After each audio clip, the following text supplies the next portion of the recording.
Justin Herbert has been historically good over his first 3 seasons, but this year we think he takes his game to the next level and is the 2023 MVP. You are Locked On Chargers, your daily podcast on the Los Angeles Chargers, part of the Locked On Podcast Network, your team every day.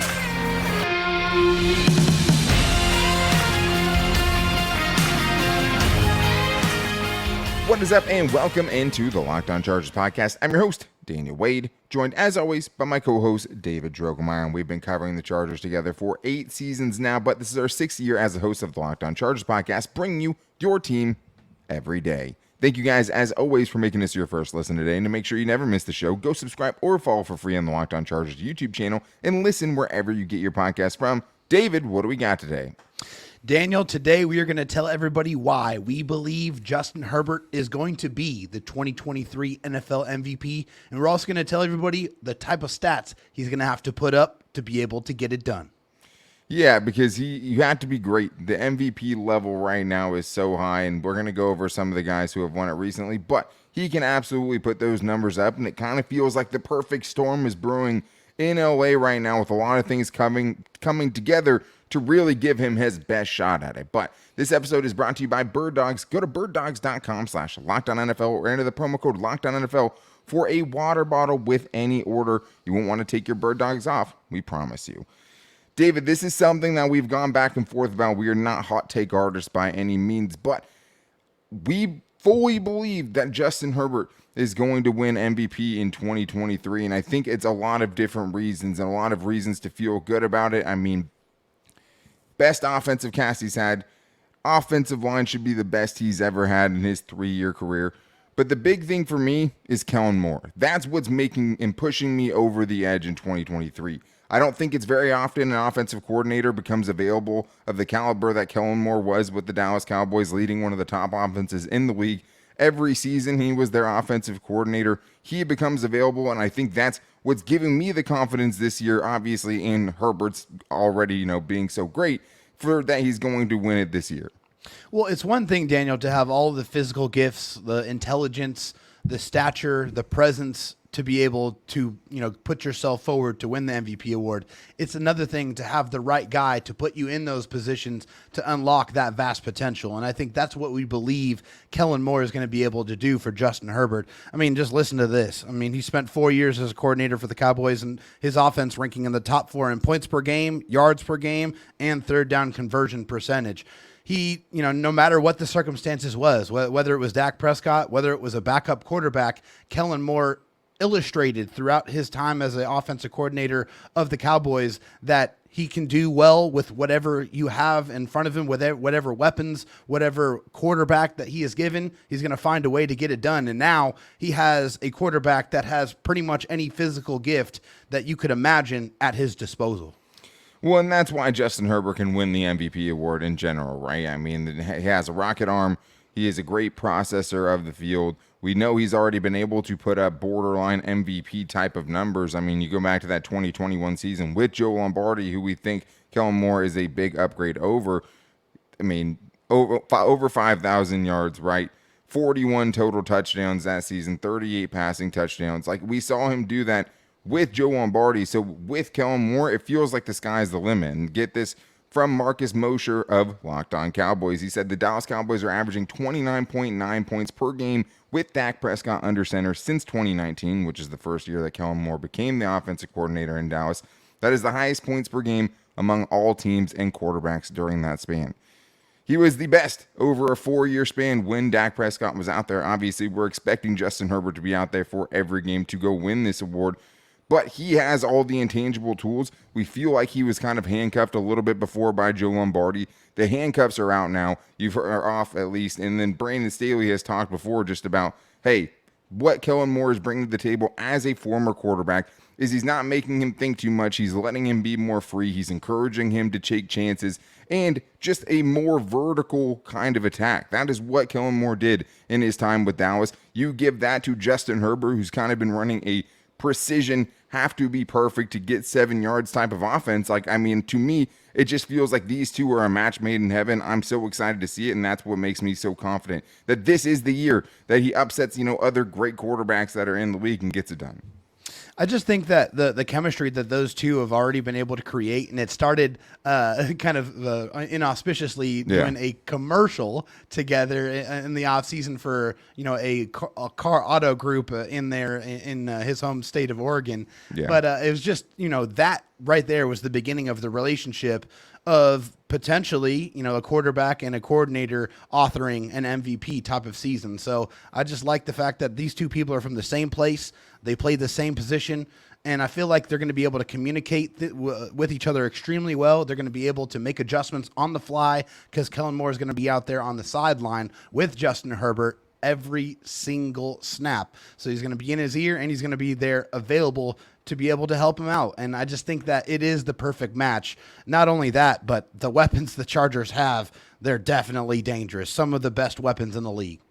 Yeah, he does. And that best offensive cast is the other reason, because I think there's no real way you could argue that he's had better weapons or a better offensive line. But going back to Kellen Moore, I mean, I think the other big thing here, the rushing attack should be better, meaning more sustained drives, more points. You're getting a guy who likes to run up the score on people, which is one of the things that attracted us to him the most, right? So we should be seeing some numbers put up on this offense. No taking it easy, no trying to grind out games. But him having the weapons is important too, because the best weapons he's had are Keenan Allen and Mike Williams during his career. The Chargers found a way to keep both those guys on the roster this season with restructuring and things like that. Josh Palmer headed into probably his best year, coming off of his best camp. You add Quentin Johnston into the mix, who's probably the most explosive receiver that Justin Herbert's ever played with. And then you have, Gerald Everett, who just had his best season last year. I mean, 4 probably legitimate NFL options, because I think Quentin Johnston will be that at some point this season. Probably a better actual football player than a fantasy player in my perspective. But like, that group to me is plenty for Justin Herbert to work with, combined with Kellen Moore running the offense. Well, Daniel, I just think it's every type of weapon that you want to have at your disposal. I think when you listen to Kellen Moore talk about the type of offense that he wants to orchestrate, it's whatever offense he needs to use on any given Sunday to be able to beat the opponent. And I feel like when you look at the Chargers wide receivers and the running backs, they have guys that do a bunch of different things that can beat you and hurt you a bunch of different ways. Mike can go up and get it, in a 90-10 situation. He's more than likely going to come down with the ball. Keenan Allen is a route running savant. I mean, he can get open no matter what, third down machine. And then you have Quentin Johnston, who's kind of like a guy who you don't know what he's going to be able to bring to the table, but the potential is vast. That it's definitely there. And not to mention the touchdown machine and safety blanket, Austin Eckler, also at his disposal as well. Hopefully less checkdowns this year, but no matter how the Chargers need to beat you, they have weapons to be able to deploy to do that.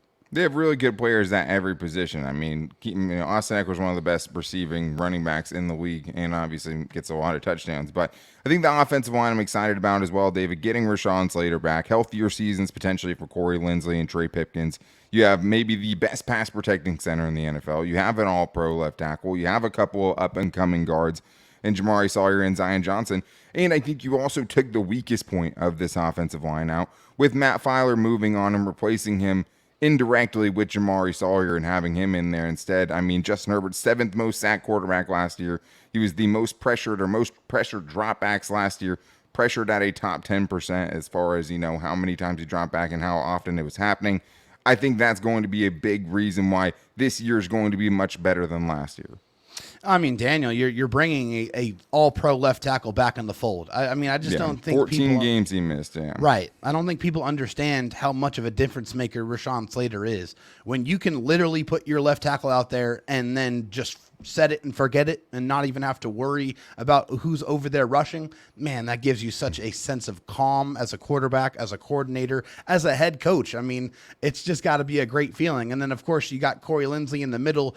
But everything we're hearing about Justin Herbert is that he's taking on those responsibilities of being able to do the protections and being able to change the plays at the line of scrimmage now. So maybe that takes a little off of Corey Linsley's plate so he can go back out there and dominate. But I mean, I just think that this has the perfect mix. This offensive line, you have the talent where you need it, you have the veterans where you need it, and you have the youth where you need it. And most important of all, these guys are going to be able to stay together for multiple seasons and to be able to really get that chemistry down. And I think that's really what you need to be able to play offensive line at a high level.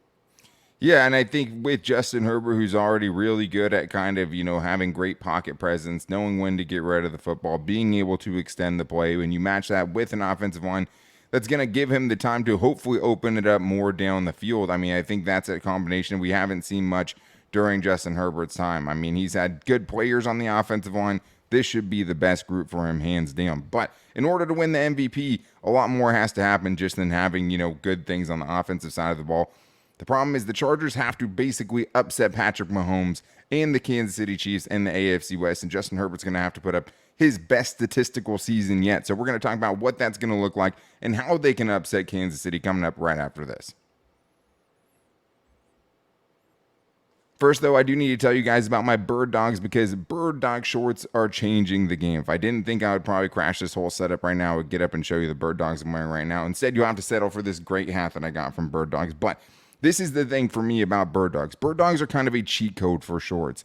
I've worn tons of shorts my whole life. I hate when I don't get to wear shorts out.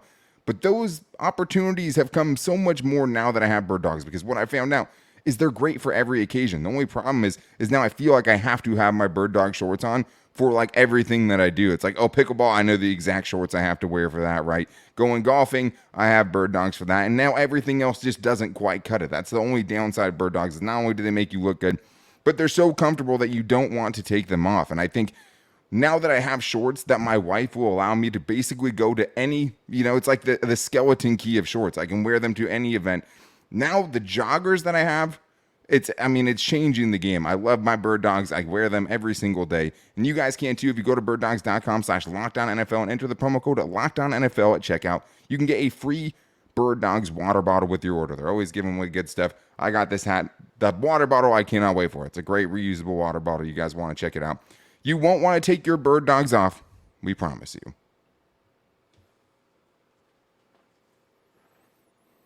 David, we know that Justin Herbert has what it takes to win the MVP award, and we think he's going to do it. But to do it, he's going to have to put up his best season ever, right? And another thing he's going to have to do is upset the Chiefs in the AFC West because it's not just a one-player award, unfortunately. As we're going to talk about with some of the guys who have won it recently, it's a team award as well. And I think when we talked about how many wins we thought the Chargers would get, getting to 12 wins was such a big number because that gives you a chance. If you're not even getting to 12 wins, you don't have a chance.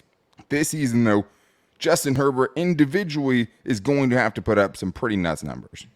Yeah, Daniel, monster numbers, and these are the kind of the numbers that I put together that I feel like he's going to have to achieve to be able to win the MVP award. I'm talking 475 of 685, 5,265 yards. That's 69% completion percentage. That's 11 yards per attempt. 48. You said 5,000? 5,000. 11 yards per attempt? Yes.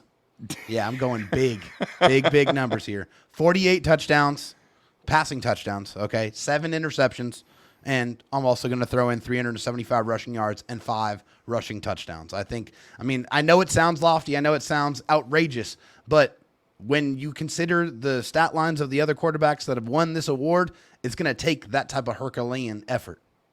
Yeah, I mean, the only thing I would disagree with just the yards per attempt. I mean, even last year, Patrick Mahomes, 8.1 is what he won it with. Aaron Rodgers, right, 7.7. The year after that, before that, he was in the 8s. I mean, it's going to take numbers that are similar to that. This is what the averages of the last 5 MVPs in the NFL. They've averaged 42.4 touchdowns, 4,377 passing yards, and 7.8 interceptions. I think with the bad luck we've seen with Justin Herbert's interceptions, and any Chargers fan will go up to a mountaintop and scream about how many of these interceptions aren't Justin Herbert's fault. Tip passes. Because they're not. Goodness. I mean, his interception, turnover-worthy play percentage is as low as it gets, and the interceptions have still been pretty manageable throughout his career. So I think that's a number that he could easily get close to. I ended up going with 4,850 passing yards, because I do think the Chargers rushing attack is going to be a lot better this year. So I think that takes some of those attempts out of his hands, because last year, and what we have seen is just them having to use him so much and throw the ball so much. I don't think he needs to throw the ball as much, but I think he could still put up much better numbers. So I have 4,850, 44 passing touchdowns. We're really close on the rushes. I had 70 carries,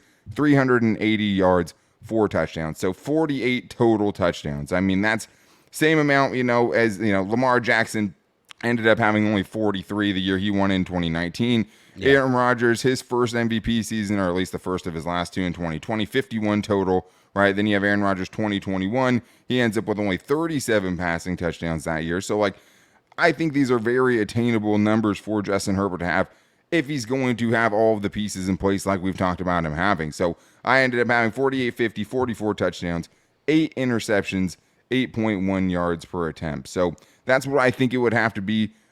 But just as important as that, David, is the Chargers as a team winning, because this is the amount of average wins those last 5 quarterbacks can have, 13.2. So there's obviously outliers, and we picked the Chargers to have 12 wins yesterday. I think he could still win the award with 12 wins. The problem is I don't think he can win the award unless the Chargers win in the AFC West. So I think that is going to be really one of the biggest questions. I don't doubt that Justin Herbert can get those individual stats done.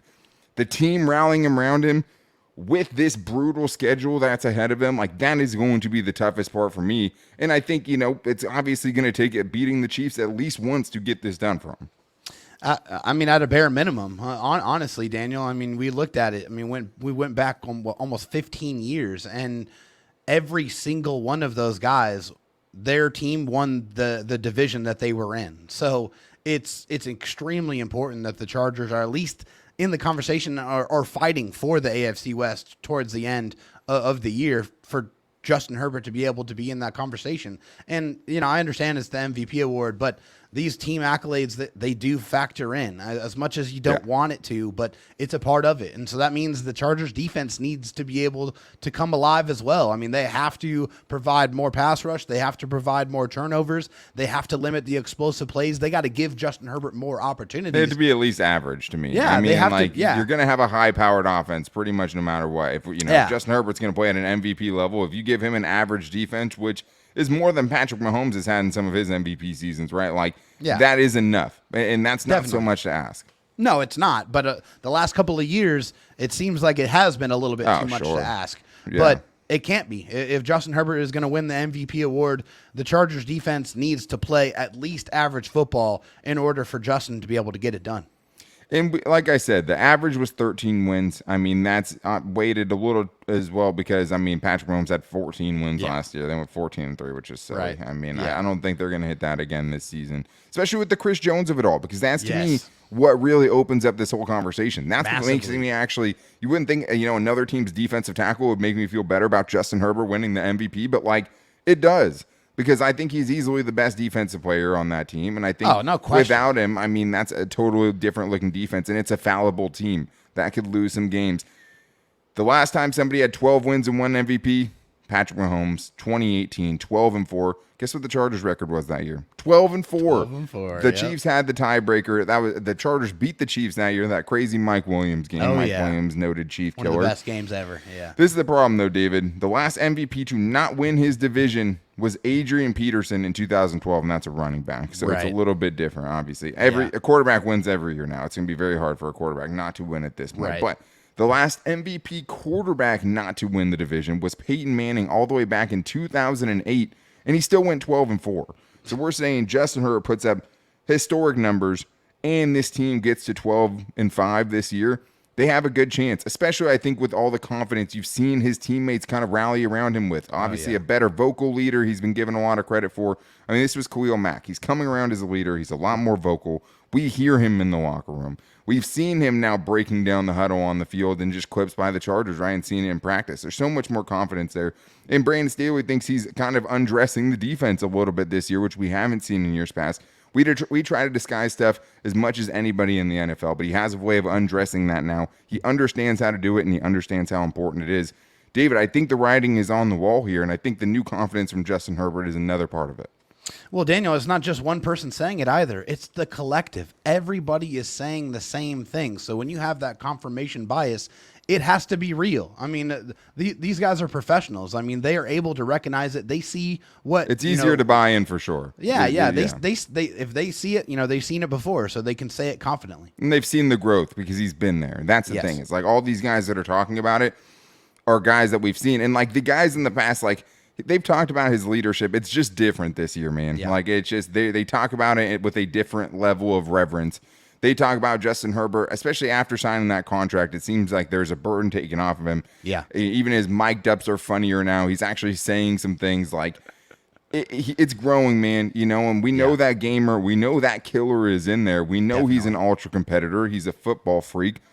It's starting to seep out a little bit, and we love to see it because, I mean, I think if they can get things rolling this year and he's not having to be as sad about all the losses the Chargers have racked up in his first few seasons, like, I think we see a totally different version of Justin Herbert, an MVP version. But I don't think he's the only Chargers player that is going to have a breakout season in 2023 because I think there's some more candidates like Gerald Everett, Asante Samuel Jr.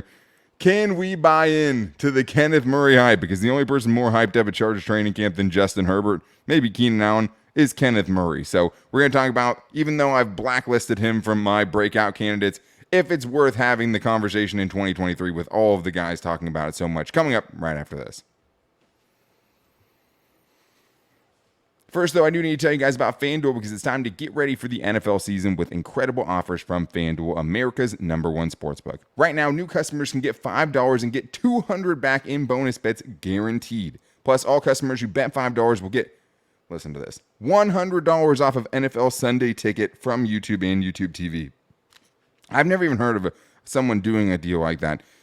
My favorite thing to do on Sundays, NFL Ticket all day, every day. I will not leave my couch. I mean, and if you're betting on the games, it just gives a little more extra juice to, Jaguars, Texans at 1 o'clock in the afternoon. So FanDuel is the only place you want to go. We talked about yesterday some of the bets that we actually liked on FanDuel that you guys can get in on right now, especially player futures like Justin Herbert, currently plus 900 to win the MVP award behind Mahomes, Allen, and Joe Burrow.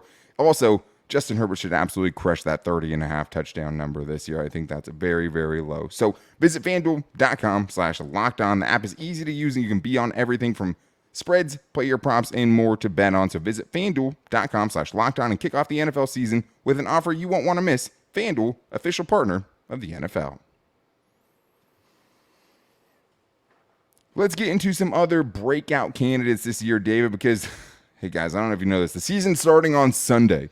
So thank you to the everydayers for making it with us today and every day, right? Hallelujah. We appreciate you guys. And we will be back with you guys for the rest of the week. And we got crossover Thursday coming up. We have our predictions for week 1 against the Miami Dolphins, Tua versus Justin Herbert on Friday as well. Maybe a special guest tomorrow. We're working on some things, but we do have, there's so much talking about with this season, and all of a sudden it's already here. The preseason is over. But I do want to talk about some guys, David, that have a real chance to break out, that are going to have the opportunity to break out, and guys I think we're bullish on doing it in 2023. Who would you want to start with? Yeah, I think the guy that I want to start with is a guy I've talked about as kind of a dark horse, a guy that I think people are forgetting about on the Chargers offense, and that's tight end Gerald Everett. I think Gerald Everett is a guy that every single year of his NFL career, his catches and his yards have gone up. Every single year of his 6-year NFL career. So he has already shown you that he's going to improve. And I feel like with the Chargers going deep a lot more often, they've said it, the players have said it, the coaches have said it, they're going to do it. I really believe that that's going to open up the middle of the field. That's going to open up those crossing routes. And we also know that Kellen Moore does a very good job of getting his tight ends involved and getting them production. So I feel like that is the reason why, for me, Gerald Everett is a guy that can absolutely break out and maybe turn himself into a top 5, top 7 tight end in the league. A top 5. Top 5 would definitely. Top 7. Yeah. Yeah. Well, you snuck in the top 7 in there a little after I heard that, but yeah, I know you're going to get on me. I me. think the thing that, the 11 yards per attempt, that was just crazy. No, Gerald Everett, it always feels like he's going to break out too. Yeah. He's one of those guys where it always feels like there's more there to see, Yeah. right? And I think, more chemistry with Justin Herbert, obviously going into year 2 with the Chargers. And even though I think the biggest thing holding him back is just there's so many mouths to feed on this offense, there's no other mouse to feed at tight end, right? Nope. Like he's going to have that on lockdown. He is going to be getting the red zone snaps at tight end. He is going to be getting such a bulk workload as that starting tight end. And yeah, you look what Kellen Moore was able to do with Dalton Schultz, right? Dalton Schultz in 2021, last year, he was fully healthy. He was 6th in receiving yards, 5th in touchdowns, 3rd in receptions amongst all tight ends. There's nothing. I mean, Dalton Schultz is a good player. I mean, you saw the level of interest out there. It wasn't huge for him during this offseason, and I think a lot of that was because how Kellen Moore got him involved, potentially, a little bit. And if he can do that with Dalton Schultz, I'm not saying that Gerald Everett will have that kind of season, but I don't think it's impossible either. I mean, I think the part that would really surprise people, Gerald Everett was a top 11 receiving tight end last year already. Yep. He was 8th in receptions, 11th in touchdowns, and 11th in yards. I mean, in touchdowns, he was tied with 17 other people with 4 touchdowns. Yeah. But still, he's already one of the better receiving threats at tight end in the NFL. I definitely think he sees a bump under Kellen Moore. But another guy, David, I think should use what we saw him last doing to really get a fast start into this season is Asante Samuel Jr. He's a guy that now, won the star position. I think he could be in for a big one. Yeah, definitely. I mean, a guy that has increased the amount of tackles, decreased the amount of missed tackles, cut his reception percentage down from 67.9 to 59.6. Also, obviously increased the interceptions and had that insane performance in the playoff game. Where had 3 interceptions in a single half. Yeah, which is historic. I mean, that is absolutely ridiculous. But that's the type of performance that can give you momentum going into another season. I mean, Absolutely. That's not just performing. That's performing in front of the entire United States when the lights are on bright and everybody is watching. That's a big time performance. But he's carried it into the offseason. He's carried it into training camp. Yeah. And, the interceptions, the turnovers, the sticky coverage, it hasn't stopped. So I feel like he's absolutely a guy who is ready to break out. Yeah, I mean, the biggest thing is going to be if he can tackle, right? That's the one thing we don't know. And if he can tackle moderately better and run defend moderately better and fill in the right lanes and be in the right gap. They sat him through the entire preseason, so they know how they feel about him. But we haven't seen him tackle to the ground a single time this year yet. Has to be able to do it. Has to show he can get off blocks. If he can do that at that star position, he's going to be around the football more. We talked about it yesterday. I mean, I think he can go 6 interceptions this year. I don't think that's crazy if he can keep that starting job for the whole season because he has been a ball hawk, most pass breakups and interceptions at training camp, according to Daniel Popper. I'm a believer in Zont this year. I want to talk about Kenneth Murray, but Zion Johnson feels like the underrated one here that I think has a big season. Up and down season as a rookie, moving back to his more natural position, and he gets to work next to Corey Linsley and Rashawn Slater, David. I think Zion Johnson moving into left guard is going to have a really good season for a guard and show kind of why he was a first-round pick. Yeah, I mean, I think the expectations for his performance in his rookie season were probably a little bit outlandish due to the crazy first-year performance of Rashawn Slater. But yeah, I think this is the perfect situation for him. He goes to his more natural position that he played all throughout college. And yeah, you get sandwiched in between 2 all-pros. I cannot wait to see what that rushing run blocking looks like on the left side. They are going to maul some people, and I am here for it. Yeah, because he was already a good run blocker, and that's the important thing. So you match that with moving back to left guard, having Rashawn Slater on your left side, and a nice showing in the preseason. 0 pressures allowed on 32 pass blocking snaps. He was awesome in the preseason. He looked like he should as a starter playing against some backups. But lastly, David, Kenneth Murray, the most hyped up defensive player this offseason. We've heard from everyone, guys going out of their way to praise him. Are you buying in? Am I buying in? I'm buying in on the possibility of him being able to break out. I can't sit here in good conscience and say without a shadow of a doubt that he's going to break out. I can see the reasons. One, most importantly, he looks healthy. He looks like he understands the defense, and I feel like his running mate is going to make a huge impact. Having a former All-Pro, a strong communicator, a guy who's seen a lot of defense, a lot of offense in this league. I think he's going to help the alignment aspects of it. And you have a guy with him, with Kendricks and Murray, I think that are really going to click, and I think they might turn into a really good duo. I got to see it before I believe it, but I'm getting closer to believing it. Yeah, I have sworn off ever picking Kenneth Murray as a breakout candidate again. I care too much about the everydayers to sit here and lie to you guys. It's hard not to buy into it, man. I mean, the puff pieces have been out there, and I don't think they're puff pieces. Daniel Popper did a deep breakdown of Kenneth Murray and why, Kenneth Murray believes this will be his best season yet. The stars have aligned. We saw big year 4 breakouts from Kazir White, from Drew Tranquil. This is year 4 for Kenneth Murray. Yeah. Plenty to prove. Contract season, a lot on the line for him. But that is going to wrap things up for today's show. We are working on a special guest for tomorrow potentially, but we still have so much more. Hopefully getting into some fan questions even tomorrow, a couple of them potentially. We also have crossover Thursday this week because there's a game on Sunday against the Miami Dolphins. Excited to talk to Kyle Krabs this week and get into our first predictions of the season on Friday.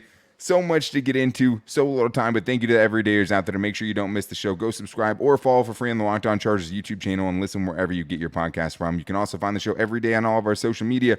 You can find the show on X at Locked On LAC. You can find me on there at Dan Talk Sports and David Drogmeyer at Dro Talk SD. You can also find the show on our Instagram at Locked On Chargers and our Locked On Chargers Facebook page. Thank you guys for checking it out. We think it can happen. The stars are aligning, guys. A lot to be excited about with this season, but we will be back with you guys tomorrow. Until then, take it easy and go Bolts.